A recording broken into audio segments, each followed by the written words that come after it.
ஒரு மிக்சிங் பவுலில் 1 கப் சலிச்ச கடலை மாவு எடுத்துக்கலாம். அதே பவுல்லையே ரீஃபைண்ட் ஆயில் 1 கப் எடுத்துக்கலாம்.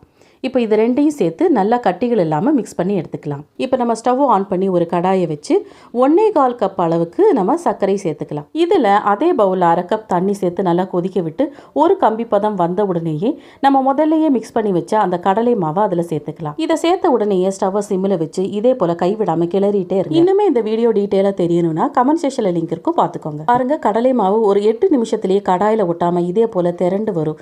திரண்டு வந்ததுக்கப்புறம் உங்களுக்கு நெய் வேணும்னா நீங்கள் சேர்த்துக்கலாம். சேர்த்ததுக்கு அப்புறம் ஏற்கனவே நெய் தடவப்பட்ட ஒரு ட்ரேயிலையோ இல்லை ஒரு தட்டுலையோ நம்ம இதை உடனே நம்ம டிரான்ஸ்ஃபர் பண்ணிக்கலாம். இதை நெய் தடவப்பட்ட ஒரு ஸ்பூனை வச்சு இதே போல நல்லா பரப்பி வச்சு 1/2 மணி நேரத்துக்கு அப்படியே விட்டுறலாம். 1/2 மணி நேரத்துக்கு அப்புறம் பாருங்க, மைசூர்பா நல்லாவே செட் ஆகி வந்திருக்கு. இதை ஒரு கத்தியை வச்சு இதே போல நம்ம கட் பண்ணி எடுத்துக்கலாம். பாருங்க, வெறும் 10 நிமிஷத்துல ரொம்பவே சாஃப்டான வாயில வச்சா கரையக்கூடிய சூப்பரான மைசூர்பா செஞ்சிருக்கோம். தேங்க்யூ.